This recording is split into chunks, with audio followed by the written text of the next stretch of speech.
I'll never forget what I saw that morning. My wife, Anna, was in our guest room with my son-in-law, Lawrence. It wasn't just a kiss. It was a full scene of intimacy that left me frozen in the doorway. When I turned to leave, I saw my daughter, Rebecca, standing in the hallway. Her face was pale as marble. "Dad," she whispered. "This has been going on for months, and there's something you still don't know. But before I go on, make sure you're already subscribed to the channel and write in the comments where you're watching this video from. We love knowing how far our stories are reaching. My name is Henry. I'm 65 years old, and I thought I was living the best years of my life.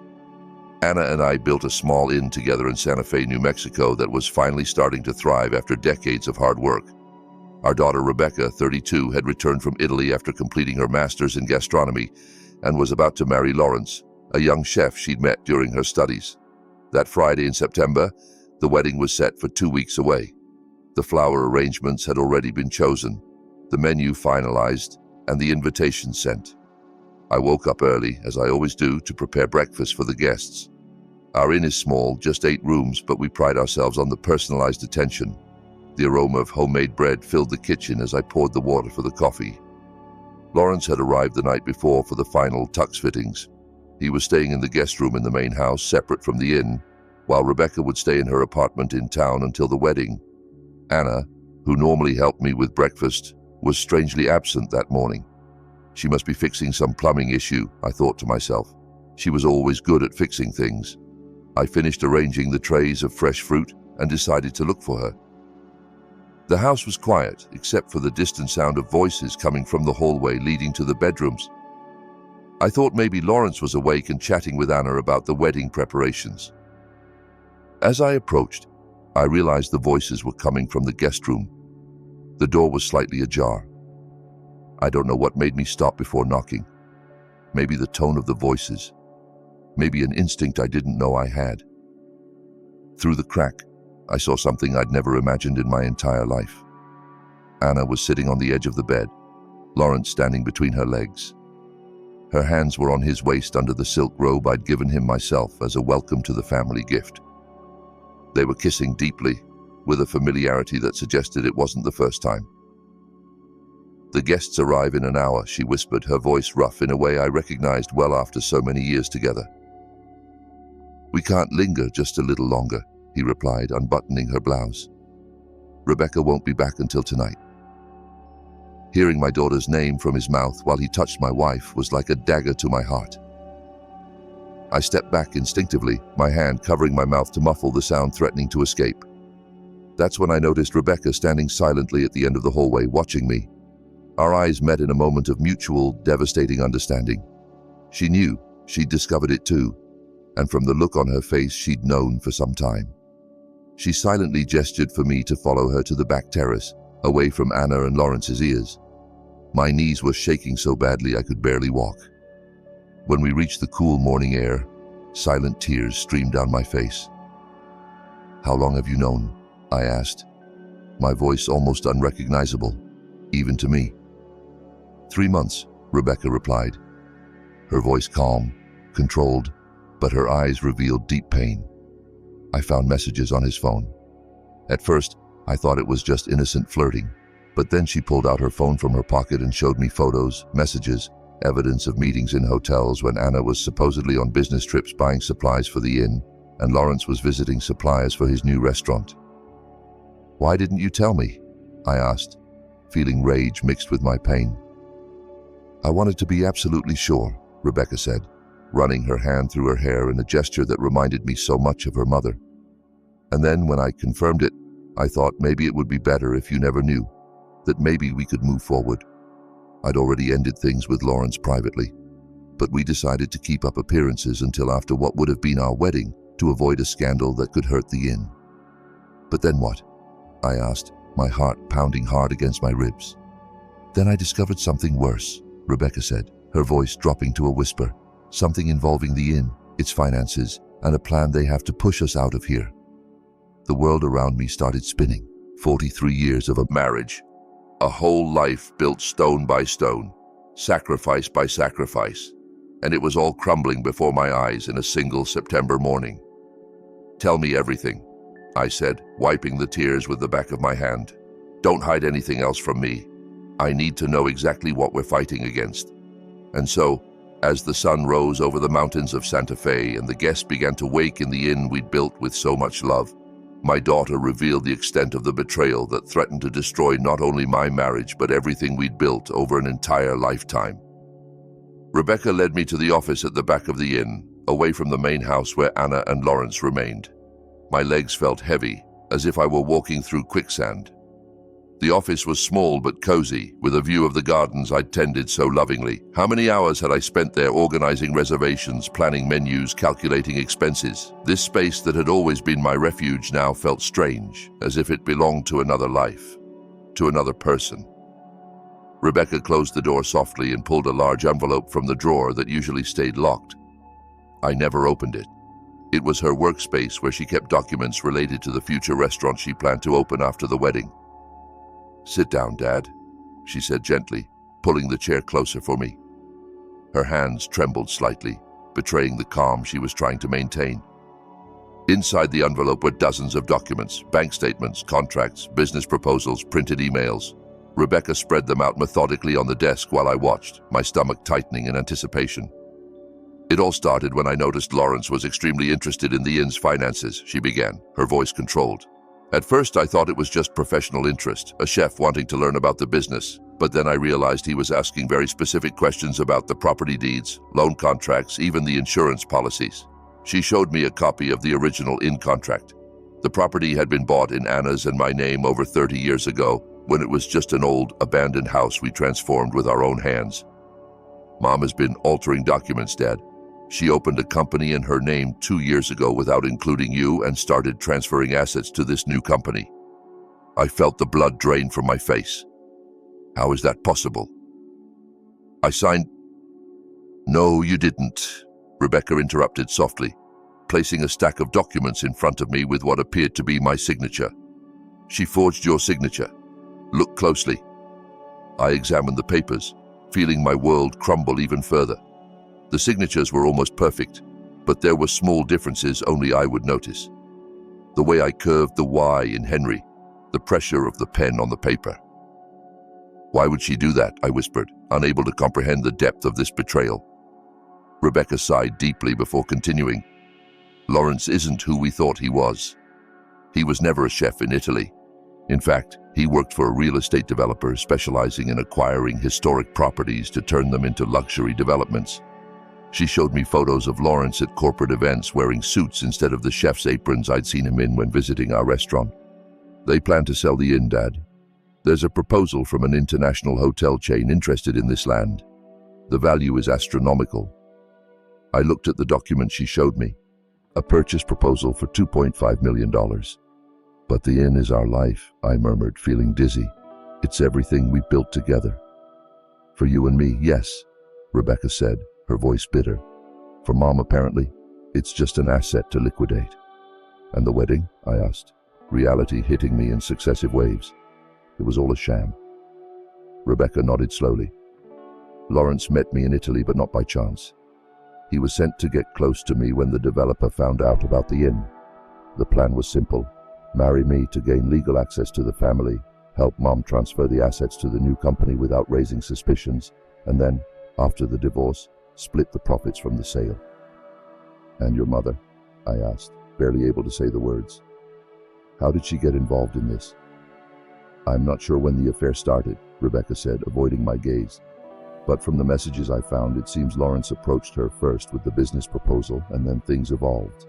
I think she was already dissatisfied, maybe bored with life here, dreaming of a luxurious retirement somewhere sunny.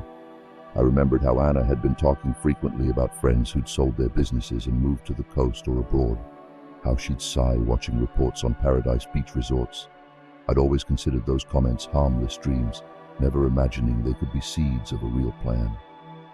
"And you discovered all this 3 months ago," Rebecca completed. "I found a document on Lawrence's laptop when he left it open. It was a report to his superiors at the developer, detailing the progress on the Mountain Inn project. There were photos of me, you, Mom, detailed descriptions of our routine, the inn's finances. It looked like a spy dossier. I closed my eyes, trying to absorb the impact of each new revelation.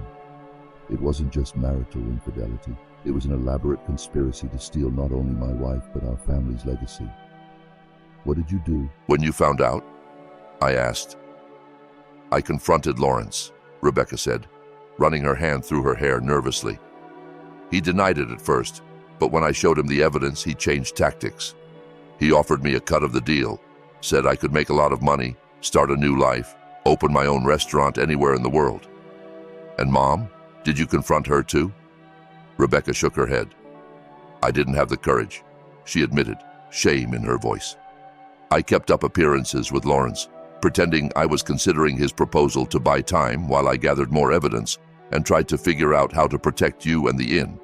I planned to cancel the wedding at the last minute, claiming personal doubts, but I never imagined you'd find out like this. I looked out the office window at the inn Anna and I had built with so much love.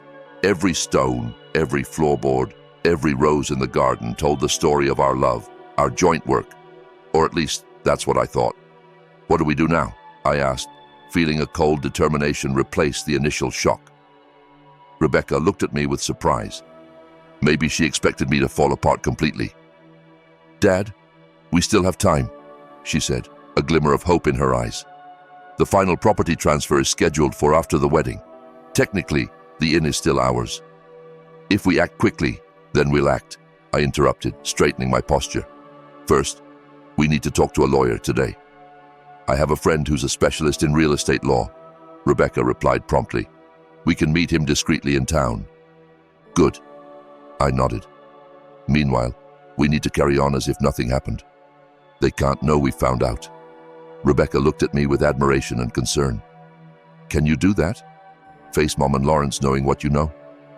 I took a deep breath, feeling a strength I didn't know I possessed. For 43 years, I've taken care of this family and this business. I'm not going to let them destroy it all now. At that moment, we heard footsteps approaching the office. Quickly, Rebecca gathered the documents and put them back in the envelope, returning it to the locked drawer. The door opened, and there was Anna, my wife, the woman I'd loved for over 4 decades, smiling as if nothing was wrong. Ah, there you are, she said casually. The guests are asking about breakfast, Henry. I forced a smile, a mask I'd never imagined needing with her. I'll head over right now, dear, I replied, my voice surprisingly steady. I was just going over some wedding details with Rebecca. Anna nodded, her gaze briefly meeting Rebecca's before returning to me. Was there suspicion in those eyes I knew so well, or was it just my imagination? Don't be long, she said, closing the door as she left. Rebecca and I stayed silent for a moment, listening to her footsteps fade. It starts now, I murmured, standing and adjusting my apron. Their game, only now we're playing too. The rest of that day passed like a fever dream. I served breakfast to the guests with an automatic smile, answered questions about local attractions, and predicted the weather as I always did, all while watching Anna and Lawrence interact with others. Small glances, seemingly innocent touches, secret codes I'd never noticed before but that now seemed obvious.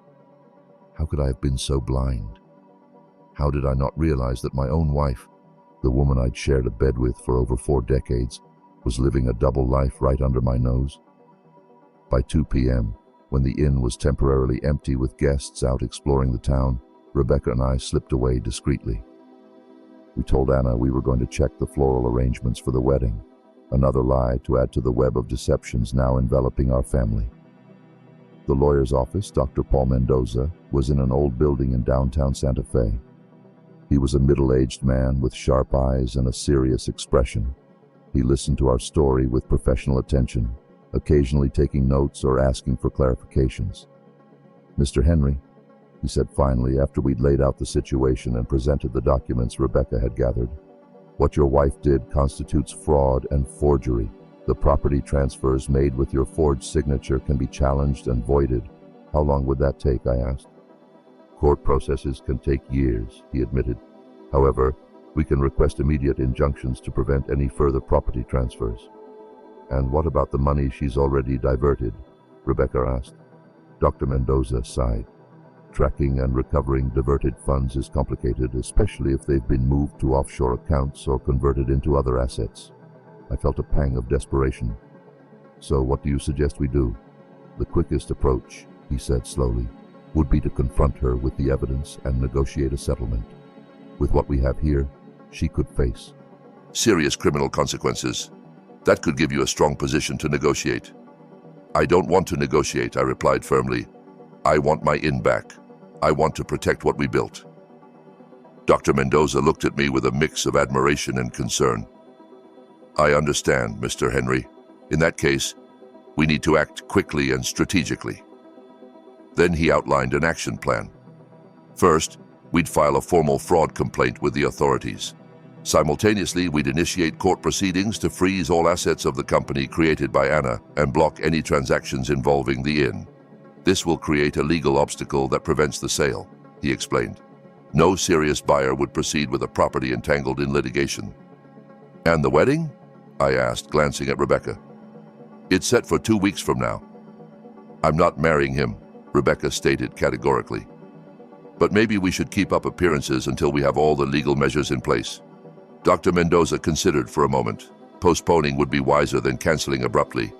A cancellation could alert them that something's wrong. I nodded, feeling the weight of 2 more weeks pretending normalcy. "And the police? Should we involve them now?" "I'll prepare the complaint today," the lawyer replied. "But police investigations can take time. Our immediate priority is protecting the property." When we left the office 2 hours later, we carried a folder full of documents to sign and a detailed plan.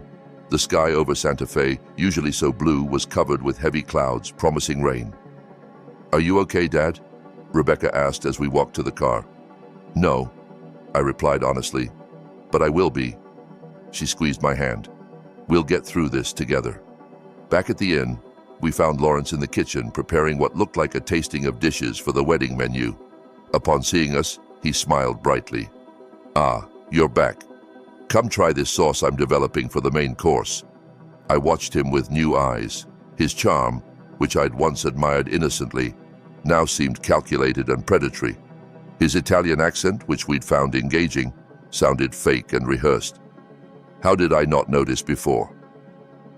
"It looks delicious," I commented, forcing a smile as I tasted a spoonful of the sauce he offered. "You're very talented, Lawrence." "Thank you, Mr. Henry," he replied, seeming genuinely pleased with the compliment. He was a consummate actor.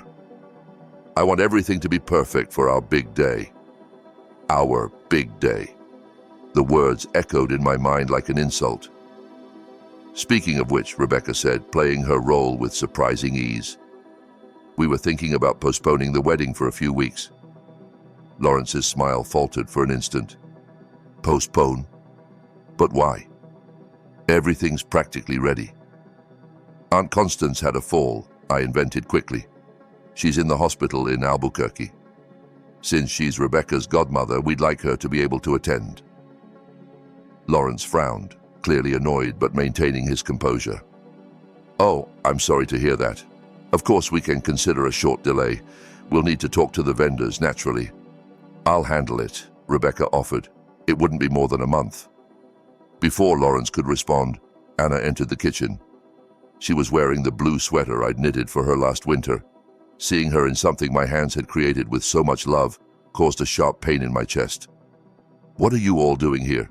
she asked jovially. This smells wonderful, Lawrence." Her eyes met his briefly, and I saw what I'd never noticed before. That complicit look, that silent communication between lovers. "Rebecca is thinking about postponing the wedding," Lawrence informed her, his voice controlled but with a trace of tension. "Aunt Constance had an accident." Anna turned to Rebecca. Surprise and something else, alarm in her eyes. "Really? This is the first I'm hearing of it. Why didn't you tell me sooner?" "We just got the call while we were in town," Rebecca replied calmly. "It's nothing serious, but she'll need a few weeks to recover." Anna studied her daughter's face for a moment too long before nodding. "Sure, it makes sense to wait. Constance was always like a second mother to you." The air in the kitchen grew thick with unspoken lies. I pretended to be busy cleaning an already spotless counter, unable to look directly at Anna. How could she stand there discussing details of her daughter's fake wedding with her lover while planning to destroy everything we'd built? "I'm going to check the rooms," I announced abruptly, needing to escape that farce before my facade crumbled. As I left the kitchen, I heard Lawrence say softly, "He seems off today. Do you think he suspects something?" I didn't wait to hear Anna's response. I hurried up the stairs, taking refuge in the bedroom we shared, the room where for decades I'd believed I slept beside a woman who loved me as much as I loved her. I sat on the edge of the bed and finally allowed the tears to fall, not just for the deception, but for the loss of what I thought we had, for the slow, silent death of a marriage that had defined who I was for nearly my entire adult life. As the rain finally began to fall outside, washing the windows as if trying to cleanse the world, I wept for the end of my last autumn with Anna. The days that followed were a masterpiece of self-control. Every meal shared with Anna, every forced smile for Lawrence, every casual conversation about the future. It all ate away at me inside, but I maintained the facade perfectly intact. At the same time, Rebecca and I worked discreetly with Dr. Mendoza to put our plan into action. The documents were filed in court the following Monday. Injunctions were requested to block any transactions involving the inn. My name was removed as a signatory from all joint bank accounts, preventing Anna from further using my forged signature. The formal fraud complaint was lodged with the police. Meanwhile, life at the inn continued. Guests came and went, oblivious to the drama unfolding beneath the surface of our apparent family harmony. Lawrence continued his wedding preparations, seemingly accepting the postponement. Though I noticed his growing unease, he made frequent private calls, always speaking in low tones. One afternoon, 7 days after our discovery, I was organizing linens in the closet when I heard voices coming from the guest room. The door was closed, but the walls of the old house weren't as thick as Anna and Lawrence seemed to believe. "They're acting weird," Lawrence was saying, his voice tense. "I'm sure something's wrong." "Are you imagining things?" Anna replied, but there was uncertainty in her voice. "Henry has always been oblivious, and as for Rebecca, she's just nervous about the wedding." "It's not just that," Lawrence insisted. "Yesterday I saw Rebecca stashing documents when I entered the office. She looked guilty." "What do you want me to do?" Irritation was evident in Anna's voice. "Accuse my own daughter of conspiring against us?" "I think we should speed up the plan," Lawrence said after a moment of silence. "The buyers are getting impatient. If we wait much longer, they might back out. And the wedding? To hell with the wedding. It was just a means to an end. We can cancel it, make up some excuse. The important thing is to finalize the sale before something goes wrong." My heart raced. They were planning to act faster than we'd anticipated. I slipped away silently from the closet and went downstairs to find Rebecca, who was checking the reservation book at the front desk. "We need to call Dr. Mendoza now," I whispered after telling her what I'd overheard. "They're going to try to sell the inn right away." Rebecca picked up the phone and stepped out to make the call privately. She returned 15 minutes later, relief visible on her face. "The injunctions were approved this morning," she reported in a low voice. "The inn is officially under judicial dispute. Any attempt at a sale will be automatically invalidated, and the police investigation is ongoing. But Dr. Mendoza said the district attorney wants to meet with us tomorrow to take our formal statements." I nodded, feeling a mix of apprehension and determination. "So we're protected for now?"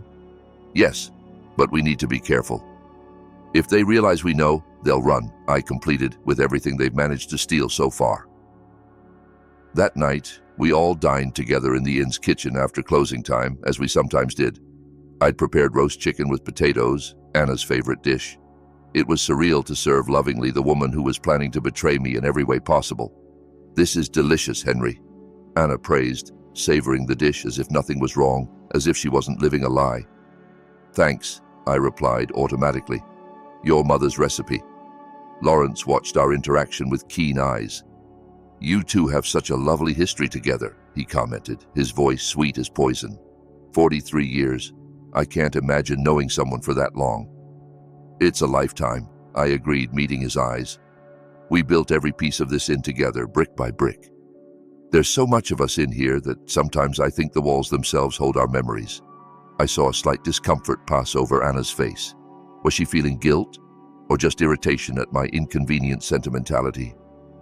Speaking of the inn, she said, changing the subject, I've been thinking it might be time for some renovations, modernize a bit, maybe expand.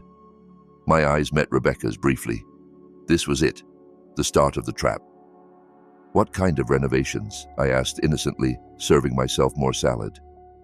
Nothing drastic, Anna replied, gesturing vaguely with her fork. But I've been talking to some investors interested in properties in the area. Tourism in Santa Fe is growing, and we could capitalize on that with some strategic improvements. Investors, I repeated, keeping my voice neutral while my heart raced. That's new to me. Just preliminary conversations, she responded quickly. Nothing concrete yet. Lawrence jumped in with artificial enthusiasm. It would be wonderful to modernize this place. Keep the rustic charm, of course, but add some luxury amenities, a spa, maybe a heated pool. A pool would completely change the inn's character, I observed calmly. We've always prided ourselves on offering an authentic mountain experience, not a generic resort. Times change, Dad, Lawrence said with a slightly condescending tone that made my fingers grip the fork tighter. Today's tourists want comfort and luxury, even in rustic destinations. Interesting that you're so sure about what tourists want, I replied, allowing a bit of my true voice to show through, considering you're a chef, not a hospitality expert. A brief, uncomfortable silence fell over the table. Rebecca cleared her throat. Actually, I've been thinking, she said, joining the game, that maybe we should consider registering the inn as a historic landmark. The building is over 100 years old, and that could give us tax benefits plus protect its original architecture. I saw the momentary panic in Anna and Lawrence's eyes before they both controlled their expressions. Historic landmark.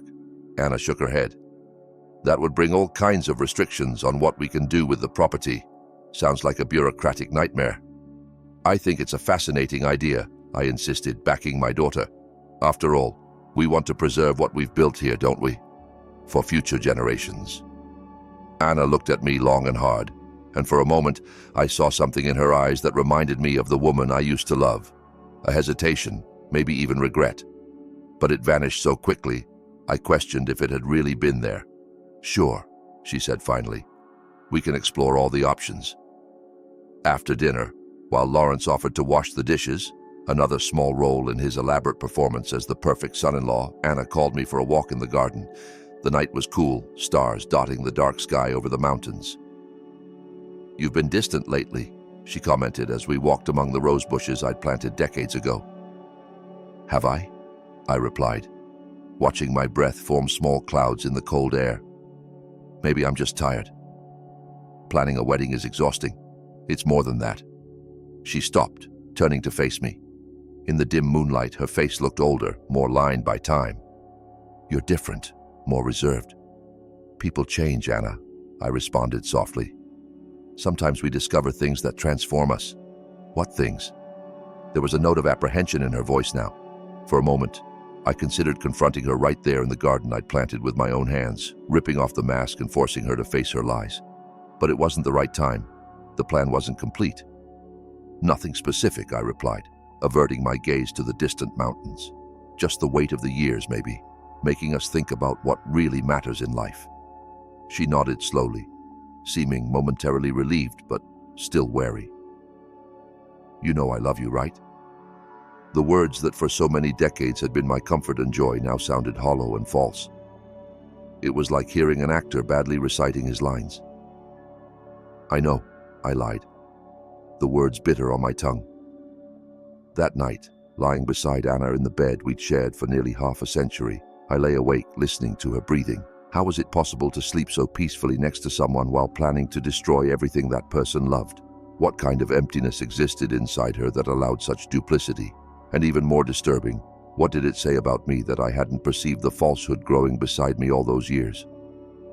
The next morning, Rebecca and I left early for our meeting with District Attorney Rodriguez at the local police station. He was a burly man with sharp eyes and an expression that suggested he'd already seen every kind of human deceit possible.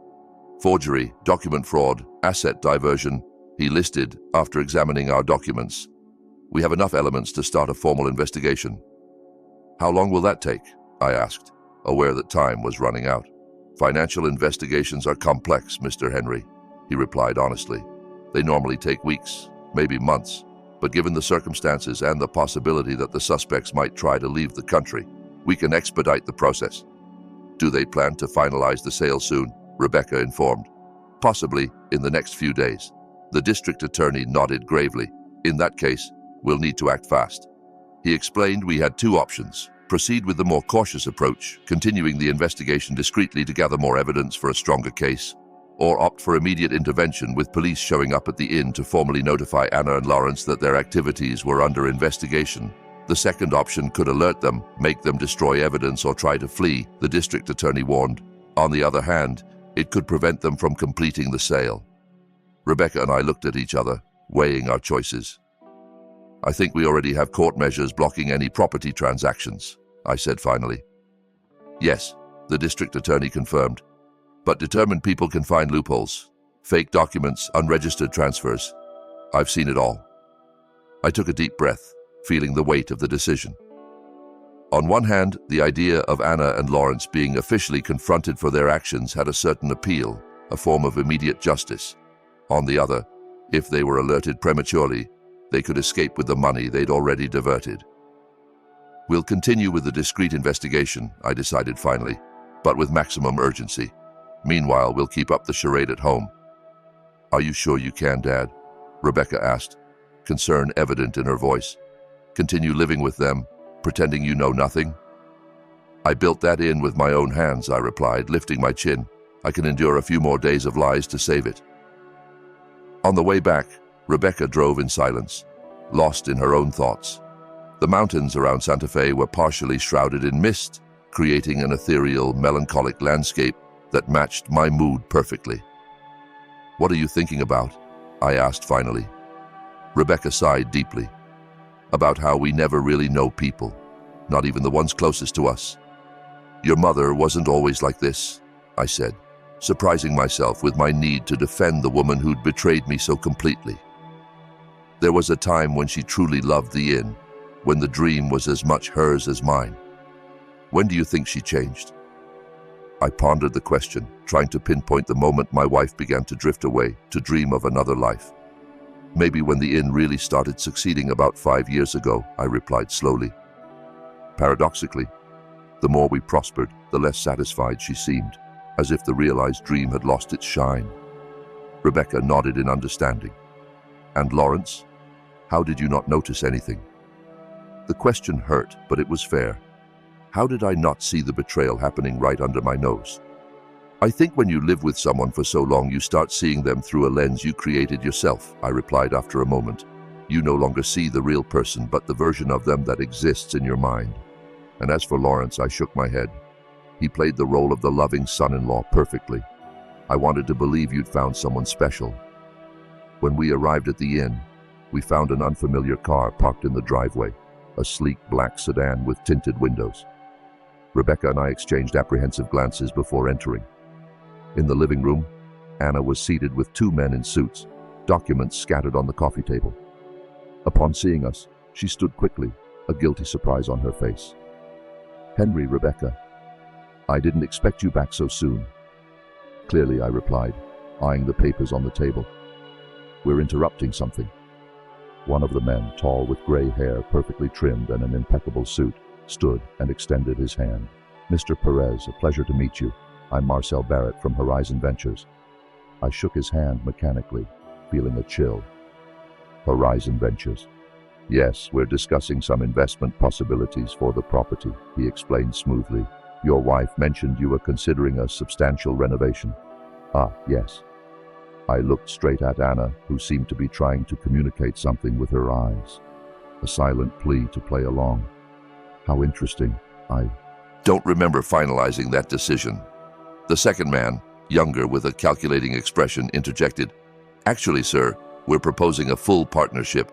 Horizon would take over management of the property, transforming it into a luxury boutique resort, while you retain a minority stake. Minority stake, I repeated slowly, in the inn I built from scratch. The air in the room grew tense. Rebecca stepped forward, placing a protective hand on my shoulder. Gentlemen, she said with surprising calm, I appreciate the interest in our family business, but I'm afraid there's a misunderstanding. The inn isn't for sale, and we're not seeking outside partners at this time. Marcel Barrett seemed genuinely surprised. Your mother led us to believe the family was united in this decision. My mother, Rebecca replied coldly, doesn't speak for the entire family. Anna shifted uncomfortably, clearly unprepared for this confrontation. Rebecca, Henry, can we discuss this privately?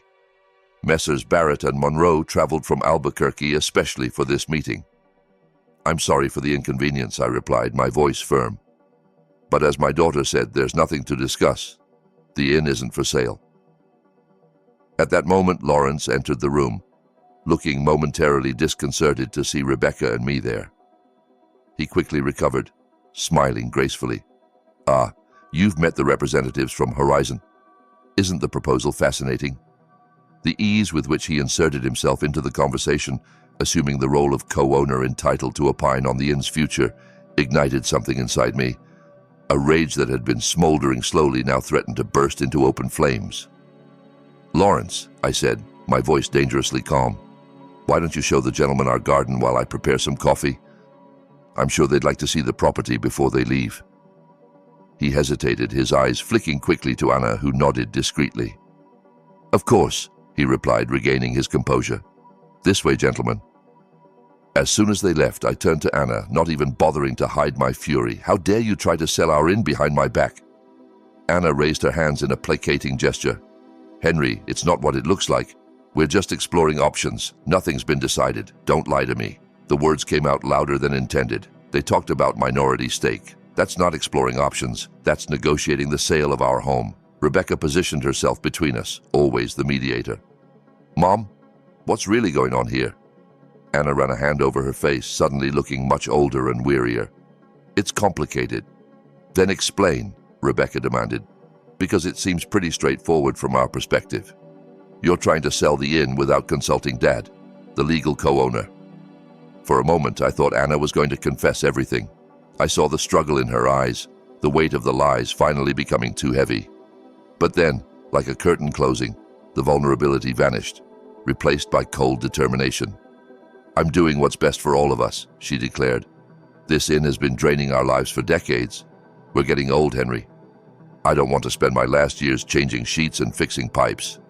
So that's it? I asked incredulously. You're tired. So you decide to throw away everything we built. It's not throwing it away, she insisted. It's evolving. Horizon's proposal is generous.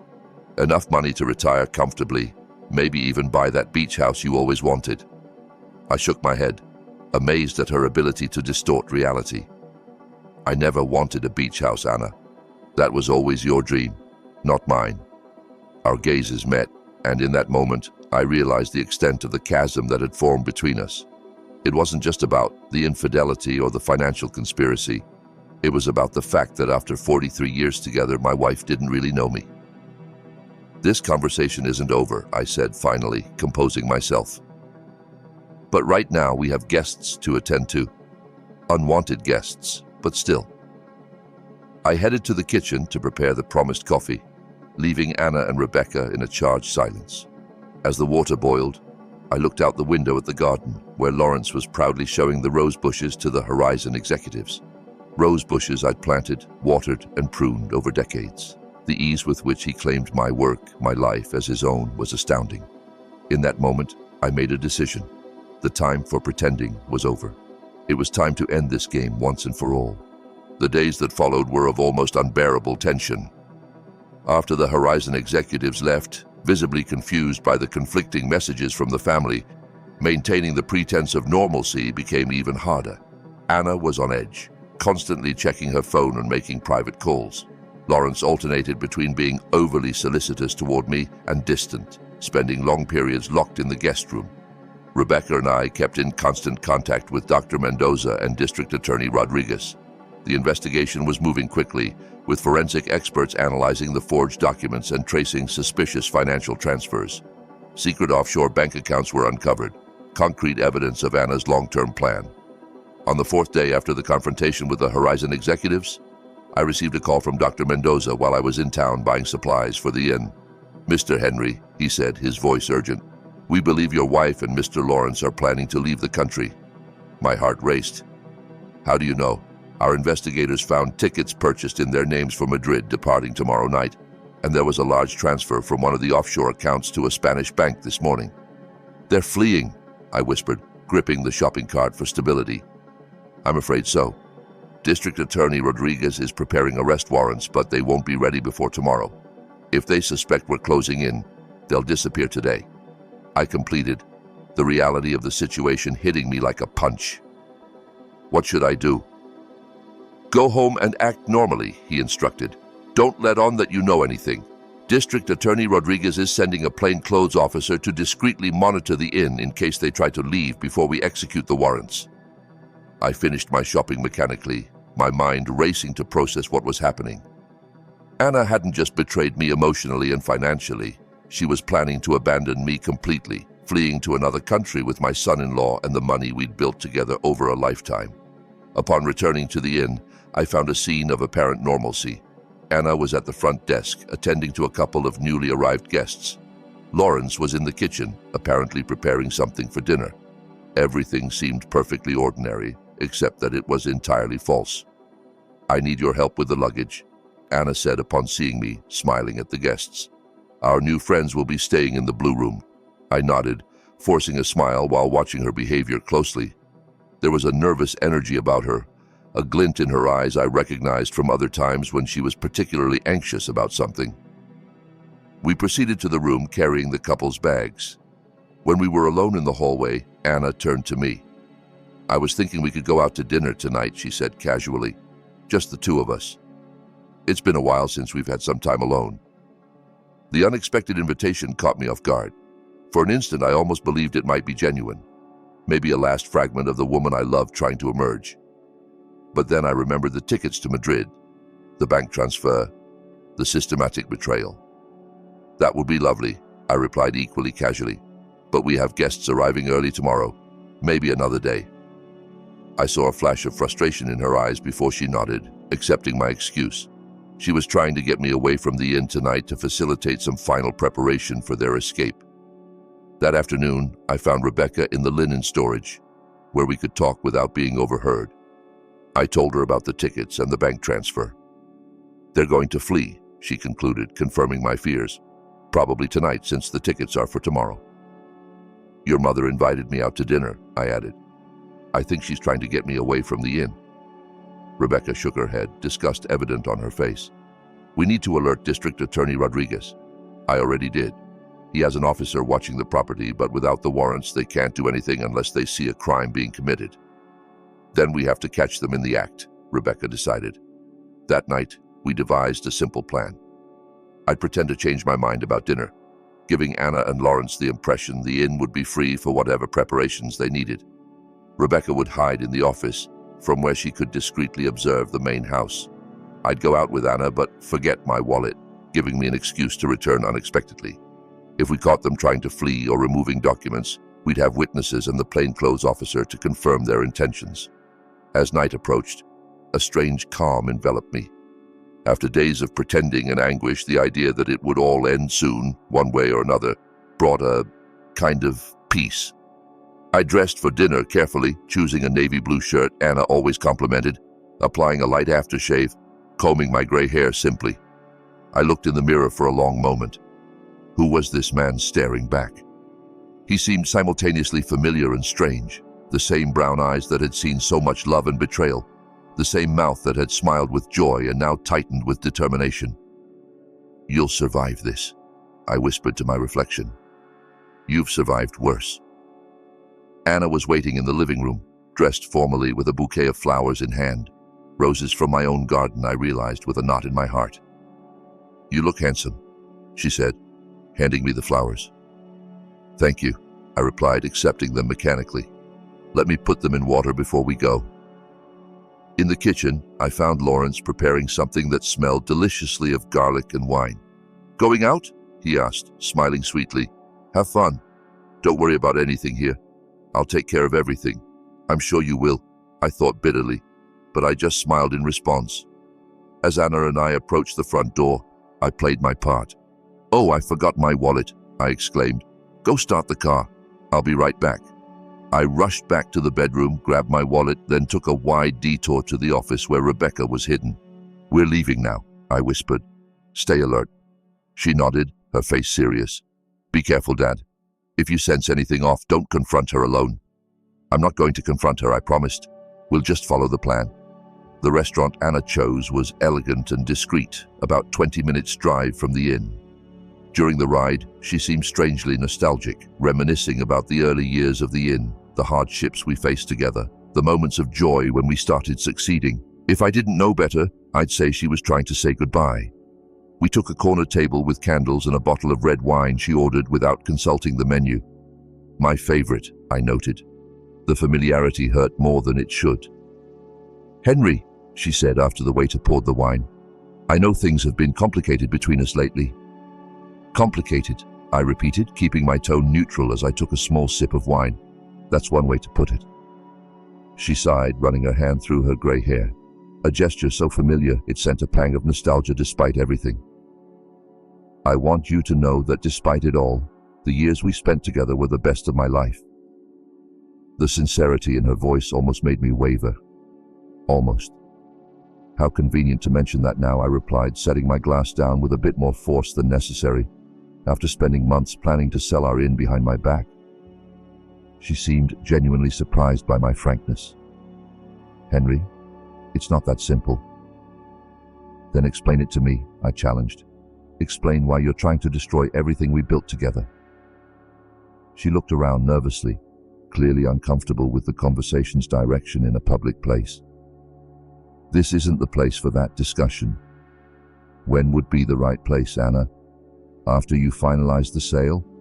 Or maybe after you fled to Italy with the money?" Her pupils dilated in shock. For a moment she seemed completely speechless.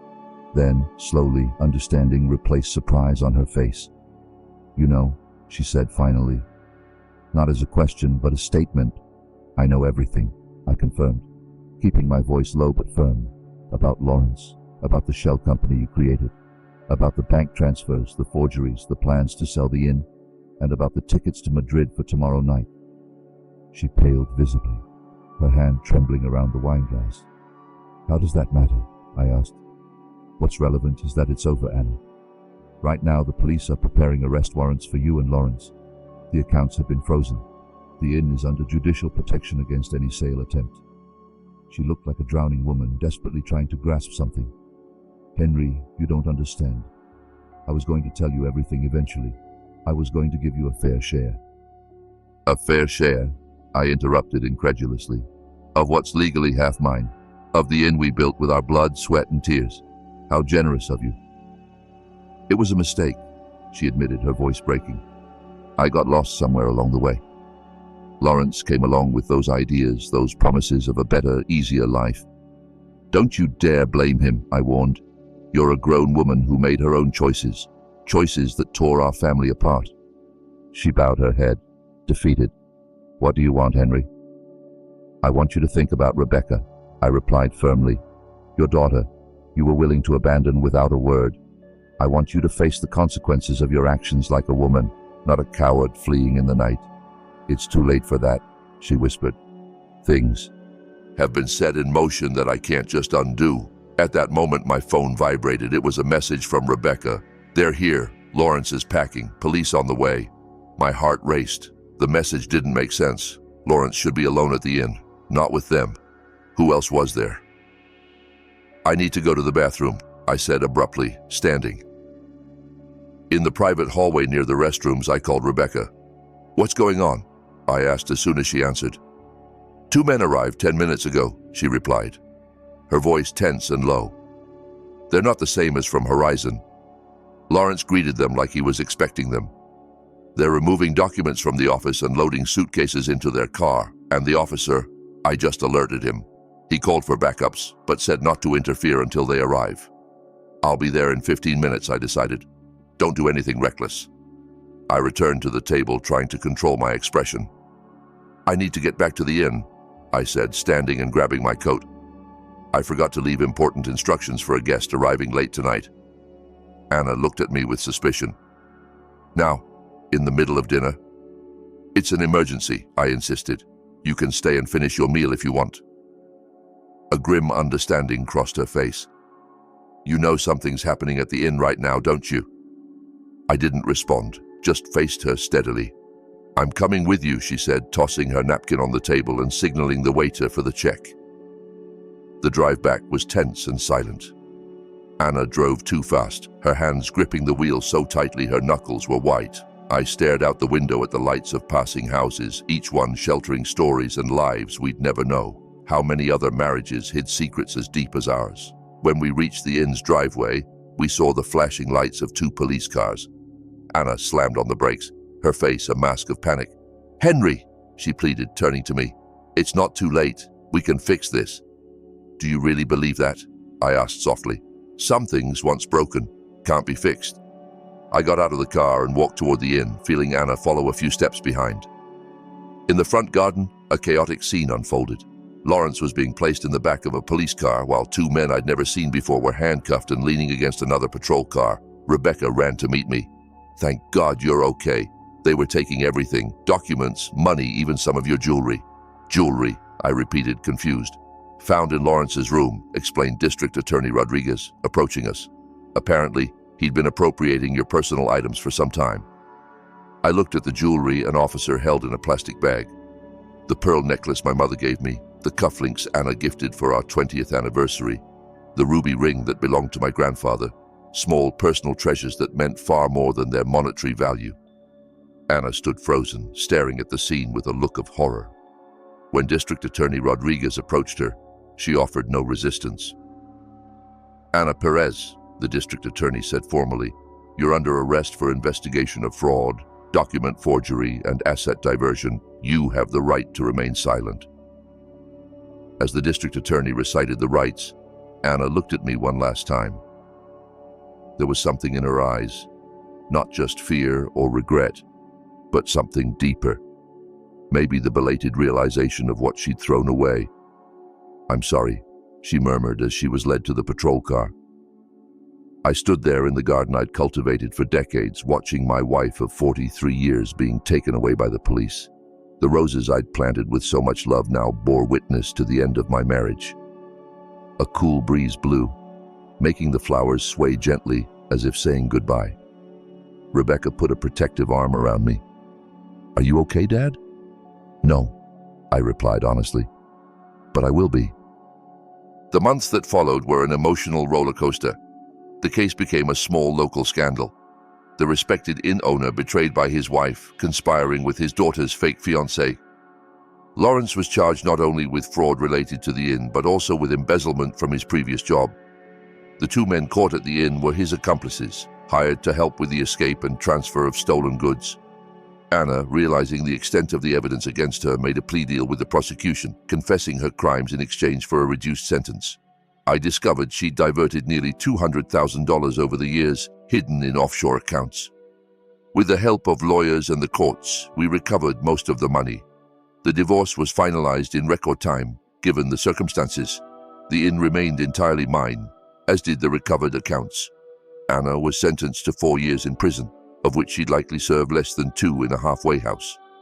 One afternoon, about 6 months after that fateful night, I received a visit request at the inn.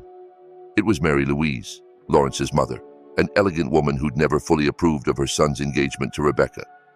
Receiving her on the inn's terrace was one of the strangest moments of my life. 2 people bound by the betrayal of their loved ones, sitting and sipping tea as if on a normal social visit. "I wanted to apologize personally," she said after some moments of polite but tense conversation. "I never imagined Lawrence was capable of something like this." "None of us really knew the people we loved," I replied, surprised by the lack of bitterness in my voice. "That's perhaps the hardest lesson of all this. He was always ambitious," Mary Louise reflected, looking out at the garden.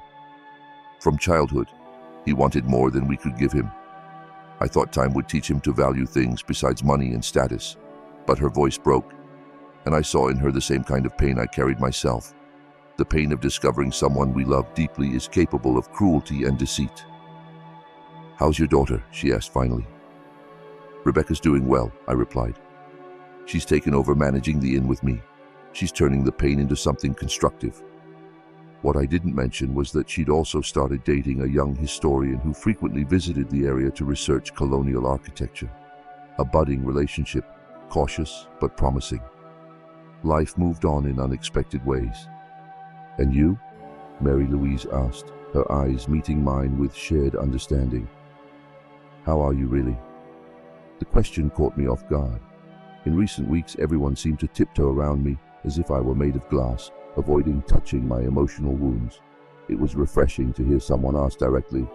"I'm discovering who I am without her," I replied honestly. "It's terrifying and liberating at the same time. 43 years is a long time to define yourself as part of a couple." She nodded in understanding. "My husband passed away 12 years ago. I remember that feeling, like learning to walk again." We talked for a while longer, two people sharing experiences of loss and rebuilding. When she left, I felt a strange peace. There was something healing in sharing pain with someone who truly understood, even if that person was the mother of the man who tried to destroy my life. A year passed. The inn not only survived the scandal but thrived.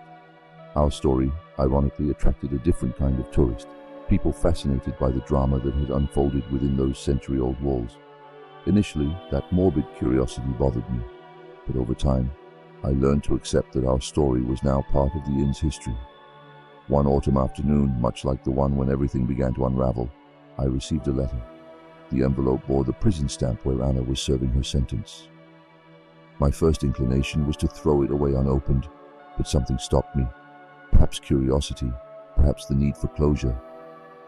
I took the letter to the rose garden, sitting on the bench where Anna and I used to watch the sunset in the inn's early years.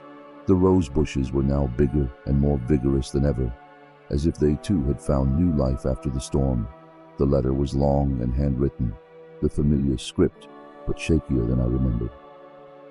Anna asked for forgiveness, not expecting to receive it.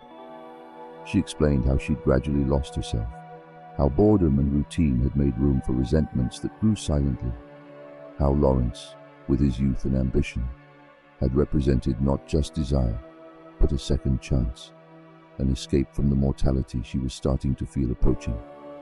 There were no justifications, just explanations, and at the end, a confession that touched me more deeply than I expected. Only now, sitting in a cell staring at the same patch of sky every day, do I truly understand what I threw away. It wasn't just a marriage or an inn. It was an entire life of shared moments I'll never have again. The greatest punishment isn't prison, Henry. It's knowing I destroyed what really mattered and that nothing I can do will ever bring it back. I folded the letter carefully, watching the sun begin to set behind the mountains. Shadows lengthened across the garden, creating intricate patterns on the grass. I thought about forgiveness and how it comes in many forms. Sometimes forgiving someone means releasing them from their guilt. Other times it means freeing yourself from rage and bitterness, even without reconciliation. I realized I no longer hated Anna. The pain was still there. It probably always would be. But the hate had dissipated, replaced by something more like pity, not just for her, but for us both, for all the years we could have had together if she'd made different choices, for the future we'd planned that would now take separate paths. A gentle breeze rustled the rose bushes, scattering their scent through the air. I closed my eyes, breathing deeply. Autumn was coming to an end, giving way to winter, but after winter would come spring, and with it new blooms, new possibilities. I understood then that this was the true nature of starting over. It wasn't erasing the past or pretending the pain never existed. It was acknowledging it, carrying it as part of who we become and still moving forward, allowing new gardens to bloom where the old ones had been destroyed. I tucked the letter into my pocket and stood, ready to return to the inn, my inn, where Rebecca would be waiting to discuss the expansion plans we'd begun developing. The life I'd known had ended one autumn, but another life, unexpected and yet to be discovered, was just beginning. And this time, it would be entirely mine. Now, if you like this story, click on this next video that's appearing on the screen, because in it, a story of betrayal and turnaround like you've never seen before. Yes,